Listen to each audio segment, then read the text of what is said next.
কারণে অনেক মানুষ জান্নাতে চলে যাবে। এই মসজিদের সাথে যারা সম্পর্ক রাখবে, টাকা দিয়ে, পয়সা দিয়ে, অর্থ দিয়ে, সামর্থ্য অনুযায়ী, বুদ্ধি পরামর্শ দিয়ে, শ্রম দিয়ে যারা মসজিদকে আবাদ করবে, মসজিদকে প্রতিষ্ঠিত করবে, অনেক মানুষ জান্নাতে চলে যাবে। সুতরাং আমরা মসজিদের সাথে সম্পর্ক রাখবো একমাত্র আল্লাহর ইবাদত করার জন্য, আল্লাহর নৈকট্য অর্জন করার জন্য, আল্লাহর ভালোবাসা পাওয়ার জন্য, আল্লাহর প্রিয় বাক্য হওয়ার জন্য আমরা মসজিদে ইবাদত করব। রাসূলুল্লাহ সাল্লাল্লাহু আলাইহি ওয়াসাল্লাম মক্কা ছেড়ে মদিনাতে গেলেন, মসজিদে কুবা তিনি প্রথম নির্মাণ করলেন। আমরা তো ওই নবীর উম্মত, আমরা কেন মসজিদ নির্মাণের জন্য সচেষ্ট হই না, গুরুত্ব দেই না? অতএব আমরা ওই নবীর উম্মত, রাসূল মসজিদ মদিনায় সর্বপ্রথম মসজিদ নির্মাণ করছেন। আমরা আমাদের বাড়ি নির্মাণ করার আগে মসজিদকে প্রাধান্য দেব, যেটা আল্লাহ রাব্বুল আলামিনের সিজদা দেওয়া হবে, আল্লাহর ইবাদত করা হবে, আল্লাহর জিকির করা হবে, কোরআন তেলাওয়াত করা হবে। তাহলে আমরা করব আল্লাহ রাব্বুল আলামিনের প্রিয় বান্দা, হাবিবাল্লাহ। মহান আল্লাহ রাব্বুল আলামিন বলেন, ওয়া মিম্মা রাযাকনাহুম ইউনফিকুন। আল্লাহ রাব্বুল আলামিন সূরা বাকারার মধ্যে বলেন, আমি আল্লাহ রাব্বুল আলামিন তোমাদেরকে জান্নাত বলছি, তাতে তোমরা আল্লাহর রাস্তায় দান করো, তাহলে তোমরা হবে মুত্তাকি। আমাদের যত সম্পদ আছে, হালাল ইনকামের যত সম্পদ আছে, সমস্ত সম্পদ মহান আল্লাহ রাব্বুল আলামিন নিজে দান করছেন। আমরা আপনি বলতে পারি যে আমি নিজে কামাই করছি না, নিজে কামাই করছি, কিন্তু আল্লাহ আপনাকে তৌফিক দিয়েছেন। আপনাকে যারা অসুস্থ করে বিছানায় শুয়ে রাখতেন, তাহলে তো আপনি কর্ম করতে পারতেন না, কাজ করতে পারতেন না, চাকরি করতে পারতেন না। কিন্তু দান এত বড় ছিল, রাসূল সাল্লাল্লাহু আলাইহি ওয়াসাল্লাম বলেন, পানি যেমন আগুনকে নিয়ে যায়, এইভাবে দান এনে কাজের সওয়াব আপনার গুনাহকে মিটিয়ে দিবে। অতএব আমরা আমাদের সামর্থ্য অনুযায়ী আমরা সন্তুষ্ট হয়ে মসজিদে দান করার জন্য, এতিমকে দান করার জন্য, মাদ্রাসায় দান করার জন্য, সাহায্যকে দান করার জন্য। রাসূল সাল্লাল্লাহু আলাইহি ওয়াসাল্লাম বলেন, জাহান্নামকে ভয় করো, জাহান্নামকে ভয় করো, কারণ জাহান্নামের আগুন দুনিয়ার মতো না। দুনিয়ার মধ্যে কেউ যদি হাত দেয়, দুনিয়ার মধ্যে কেউ যদি আগুন প্রবেশ করে, শুধু তারা কোথায় করবে।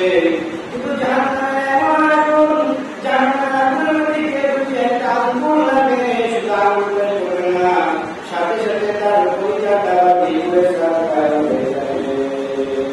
এত শক্তিশালী পাওয়ারফুল জাহান্নামের আগুন। রাসূল সাল্লাল্লাহু আলাইহি ওয়াসাল্লাম বলেন, জাহান্নামের আগুন থেকে বাঁচার জন্য পাগল হয়ে যাও। প্রতিদিন একটু একটা খেজুর দান করে হলো ওইটা ছিল জাহান্নামের আগুন থেকে বাঁচার জন্য চেষ্টা করো। রাসূল সাল্লাল্লাহু আলাইহি ওয়াসাল্লাম বলেন, পবিত্র কোরআনের আয়াত, আল্লাহ বলেন, কেউ যদি আমার নবুয়তের উদ্দেশ্যে তার সামর্থ্য দান করার জন্য কিন্তু একটা খেজুর যদি দান করে, অথবা একটা খেজুরের অর্ধেক অংশ যদি দান করে, এই অর্ধেক অংশকে আল্লাহ রাব্বুল আলামিন বলেন, তোমরা উটের বাচ্চা, ঘোড়ার বাচ্চা যেভাবে লালন পালন করতে করতে করতে বড় তো, আমি আল্লাহ রাব্বুল আলামিন তোমার ওই নামটাকে লালন পালন করতে করতে করতে করতে উহুদ পাহাড়ের চেয়ে বড় করে দেই। উহুদ পাহাড় অনেক বড় করে, কত বড় একটা সীমা নাই, একমাত্র তোমার জন্য রেখে দেন, যাতে বড় করে তোমাকে এটার ওসিলা করে জান্নাতে দিতে পারি। সুতরাং আমরা এইভাবে দান করবো, মায়ের জন্য দান করবো, বাবার জন্য দান করবো, ছেলে মেয়ের জন্য, মায়ের ছেলেমেয়ের জন্য দান করবো, আত্মীয় জন্য দান করবো। 5 টাকা পাই, 10 টাকা পাই, যত টাকা পাই, আল্লাহ কোরআনের নবুয়তের উদ্দেশ্যে দান করবো। একমাত্র আল্লাহকে আপনি আল্লাহকে খুশি করার জন্য।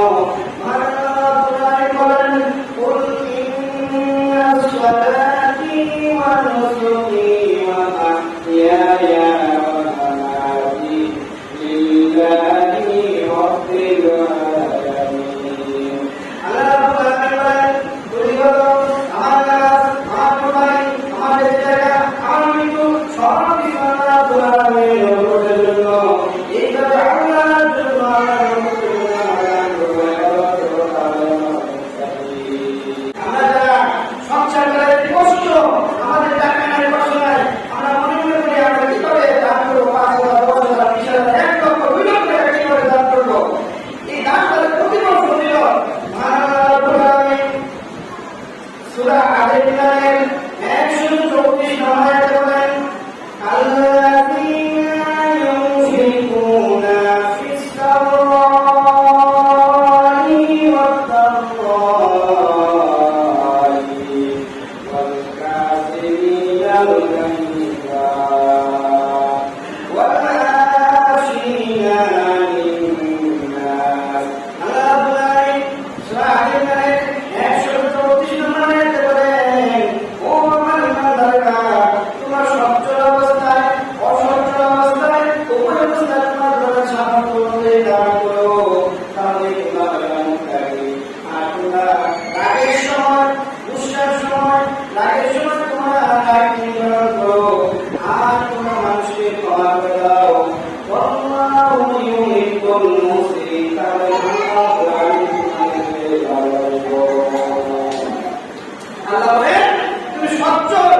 আপনি ব্যাংকটা আমার সাথে আসবেন, আপনাকে আমি দাওয়াত করলাম, আমন্ত্রণ করলাম।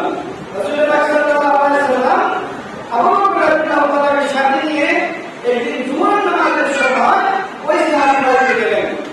দাওয়াত করে সাহাবী বলতেছেন, ইয়া রাসূলুল্লাহ, আপনি আমার এই ঘরের ভিতরে, আমার এই বাড়ির মধ্যে এক জায়গার মধ্যে আপনি দুটো নামাজ পড়ে, ওই যে জায়গার মধ্যে নামাজ পড়বেন, আমি ওই জায়গার মধ্যে একটা মসজিদ নির্মাণ করব। রাসূল সাল্লাল্লাহু আলাইহি ওয়াসাল্লাম আবু বকর রাদিয়াল্লাহু তাআলাকে নিয়ে উনার বাড়িতে এক জায়গার মধ্যে দুই জায়গার নামাজ পড়লেন, নামাজ পড়ে চলে আসলেন। নবীজি সাহাবী ওই জায়গার মধ্যে সাহাবীরা নিজে একাই একটা মসজিদ নির্মাণ করতো। আমরা বলতে পারি ওই আমাকে নির্মাণ করবো, আপনার সামর্থ্য মধ্যে নির্মাণ করেন। এখন যদি আমরা সমাজ নিয়ে চলি, সমাজের একটা মসজিদ অনেক দূরে এই মসজিদের সাথে সম্পৃক্ত, অতএব সবাই বসে গানের মাধ্যমে একটা মসজিদ উন্নয়ন হতে পারে, একটা মসজিদ সুন্দর হতে পারে, তার উন্নত হতে পারে। অতএব আমরা একা ব্যক্তিগত মসজিদ নির্মাণ যেহেতু আমরা তৌফিক নাই, অতএব যে মসজিদ নির্মাণ কাজ চলছে আমরা দান করে সামর্থ্য অনুযায়ী এই মসজিদ আমরা দান করতে পারি। রাসূল সাল্লাল্লাহু আলাইহি ওয়াসাল্লাম বলেন, এর যদি সামর্থ্য না থাকে ছোট্ট পাখি বাসা সমুদ্রে একটা মসজিদ নির্মাণ করে, যে ব্যক্তি ছোট্ট পাখি বাসা সমুদ্রে একটা মসজিদ নির্মাণ করে আল্লাহ বলে এর খুশিতে জান্নাতে তার জন্য ঘর নির্মাণ করে। সুবহানাল্লাহ। একটা পাখি, ছোট পাখি, সবচেয়ে ছোট পাখি আমরা জানি টুনটুনি, চড়াই, দুয়ের, এই পাখিগুলোর ঘর কতটুকু থাকে? নবীজি বলেন যে আল্লাহ সন্তুষ্টির উদ্দেশ্যে এই পাখি ঘরের সমতুল্য একটা মসজিদ যদি সে তৈরি করে, তবু আল্লাহ রাব্বুল আলামিন তার জন্য জান্নাতে ঘর নির্মাণ করবে। আর জান্নাতে ঘর নির্মাণ করা মানে কি? আপনার জন্য জান্নাত। রাসূলুল্লাহ সাল্লাল্লাহু আলাইহি ওয়াসাল্লাম বলেন, কেউ যদি পৃথিবীর ভাষা সমতুল্য একটা ঘর নির্মাণ করে, পৃথিবীর ভাষা, নবীজির হাদিসের ভাষা যে পৃথিবীর ভাষা, পৃথিবী আমরা অনেকে চিনি না, আমরা অনেকে জানি ঘরের কোনা গাছি মধ্যে একটা পোকা মাটি দ্বারা একটা ঘর নির্মাণ করে, আমাদের এলাকা বলে পোকা রাখো, ছোট্ট একটা ঘর নির্মাণ করে মাটি দ্বারা ছিদ্রটা থাকে, ছিদ্র দিয়ে ঘরটা করে যাবে। রাসূল সাল্লাল্লাহু আলাইহি ওয়াসাল্লাম ওই ঘরকে উদ্দেশ্য করে বলেন, এই দিকদিগির ভাষা সমতুল্য যদি তার সামর্থ্য অনুযায়ী একটা ঘর নির্মাণ করে, তবু আমি আল্লাহ রাব্বুল আলামিন ওই ঘরের বিনিময়ে তাকে আমি জান্নাতে একটা ঘর নির্মাণ করে দেবো। সুবহানাল্লাহ। অতএব আমাদের সামর্থ্য নাই যে 1000 টিকিট টাকা দেওয়ার জন্য, 50টা সিমেন্টের বস্তা দেওয়ার জন্য, রডের টাকা দেওয়ার জন্য অবশ্যই সামর্থ্য আছে, কিন্তু আমাদের মন নাই। আল্লাহ বলেন, আমি কিয়াবান চাইওয়াল কাইলান দিয়ে কত আল্লাহ আপনাকে ধন দেয়, কিন্তু আপনার মনটা পরীক্ষা করে। অতএব আমাদেরকে আল্লাহ যে ধন দিয়েছে, আমাদের মনটা পরীক্ষা করতেছে, আমরা আল্লাহকে ভালোবাসি, আমরা মনকে দান করি। এই মসজিদে আমাদের আমি বললাম, ওই মসজিদে দান করে অনেকে জান্নাতে চলে যাবে। আবার এই মসজিদের সাথে খারাপ আচরণ করে দুনিয়াবি স্বার্থের জন্য মসজিদ নির্মাণ করে আমাদের জাহান্নামে চলে যাবে। কিভাবে? অনেক মসজিদ আছে মসজিদ নির্মাণ করে নিজের স্বার্থের জন্য, যেমন বিভিন্ন জায়গায় বলে যে আমার মসজিদ, মসজিদটা ব্যক্তিগত না, মসজিদ হচ্ছে আল্লাহর মসজিদ। এই মসজিদের নাম হচ্ছে বাইতুল্লাহ, মানে আল্লাহর ঘর। আল্লাহ রাব্বুল আলামিন বলেন, ফালিয়াবুদু রাব্বানা যাল্লানি, এটা আল্লাহর মসজিদে ইবাদত করো, আল্লাহর ইবাদত করো। তাহলে মসজিদ হচ্ছে আল্লাহর ঘর।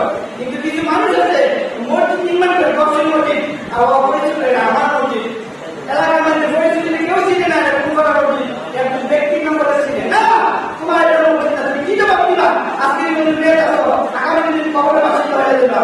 এই মসজিদ চিরকাল থাকবে, কেমন পর্যন্ত থাকবে। যদি কেউ ব্যক্তিত্ব নামে মসজিদ পরিচয়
শক্তিশালী বিষয় হচ্ছে আমি আল্লাহ রাব্বুল আলামিন বলে দিয়েছি আগুন। আগুন লোহাকে কি দ্বারা, আগুন দ্বারা লোহাকে জ্বালানো যায়, পোড়ানো যায়, বাঁকা করা যায়, অস্ত্র বানানো যায়। তাহলে লোহার চেয়ে বেশি শক্তিশালী আগুনে। আল্লাহ রাব্বুল আলামিন আগুনের চেয়ে কোনো শক্তিশালী আছে কিনা? আল্লাহ রাব্বুল আলামিন বলেন আগুনের চেয়ে শক্তিশালী আছে। ফেরেশতারা বলেন ওইটার নাম কি? আল্লাহ রাব্বুল আলামিন বলেন ওইটার নাম হচ্ছে পানি। কারণ আগুন যখন চলে তখন পানি দ্বারা আগুনকে নিবারণ করে, তখন পানি বেশি শক্তিশালী। তখন ফেরেশতারা বলে আল্লাহ এই পানির চেয়ে শক্তিশালী কিছু আছে কিনা? আল্লাহ রাব্বুল আলামিন বলে আছে। আল্লাহ রাব্বুল আলামিন বলেন ও ফেরেশতারা এই পানির চেয়ে বেশি শক্তিশালী হলো বাতাস। কারণ আগুনকে অনেক টুকরা নিয়ে যায় বাতাস, ওই বাতাসের শক্তিশালী। ফেরেশতারা বলে রাব্বুল আলামিন এই বাতাসের শক্তিশালী, বাতাসের সেই শক্তিশালী তোমার দুনিয়াতে আছে কিনা? আল্লাহ রাব্বুল আলামিন বলেন ফেরেশতারা বাতাসের শক্তিশালী আরো সময় হচ্ছে আমার যে বান্দা, আমার যে আপন সন্তান কুফর দান করবে, ডান হাতে দান করবে, বাম হাতে দান করবে না, সে হলো বড় শক্তিশালী। এই বান্দা যদি বড় বড় দান করে, অন্যায় করে, অপরাধ করে, কোনো মানুষের হক নষ্ট করে না, কোনো মানুষের হক নষ্ট করে না, ওই বান্দা যদি কুফরিও দান করে, আল্লাহ রাব্বুল আলামিন তার সব গুনাহ মাফ করে দেন জান্নাতে। গোপন দান এত ফজিলত, প্রত্যেকটা মসজিদের কমিটি আছে, উপদেষ্টা আছে, আপনি 500 টাকা তাদের কাছে দিয়ে দেন, যেমন আমি টাকাটা দিচ্ছি, আমার নাম বলার দরকার নাই, দরকার করার দরকার নাই। অতএব আমরা এইভাবে গোপন দান করবো, প্রকাশ্যে দান করবো, যে অনেক মানুষ আছে তারা এই আমার দানকে দেখে দেখে দান করতে পারে। সুতরাং আমি আবার বলতেছি, আমরা পরকালীন জীবন গঠন করি, পরকালে জাহান্নামের আগুন থেকে বাঁচার জন্য এই মসজিদে যদি সম্পর্ক রাখি, মসজিদ নির্মাণ করি, আপনার কত টাকা আছে সামর্থ্য আছে সেই অনুযায়ী দান করেন। এই শুনেন, আপনি আজকে মারা যান, আপনার নাম আপনার ছেলেরা নেবে, আপনার নাতিরা নেবে, তারপরে কিন্তু আপনার নাম মিশতে হবে। দুনিয়াতে আপনার নাম দাদার মনে একটা নামকে জানি না, পর্দাদা বা তার উপর একটা জানেন, অতএব আপনি মসজিদে দান করে যান, কেমন পর্যন্ত এটা আপনার মনে যেতেই থাকবে, যেতেই থাকবে, যেতেই থাকবে। সুতরাং আমরা পরকালীন জীবন গঠন করি, আল্লাহর উদ্দেশ্যে মসজিদের সাথে সম্পর্ক রাখি। যে মসজিদে আপনি নিয়মিত নামাজ পড়তে পারেন না, যারা সারা জীবন এই মসজিদে নামাজ কেমন পর্যন্ত মসজিদ প্রতিষ্ঠিত থাকবে, কেমন পর্যন্ত মসজিদে নামাজ হবে, প্রার্থনা হবে, জিকির আজকার হবে, কেমন পর্যন্ত আপনার কবরে সোয়াব দেবে। অতএব প্রকাশ্যে গোপনে যেই যেতে পারে মসজিদে দান করেন, মাদ্রাসা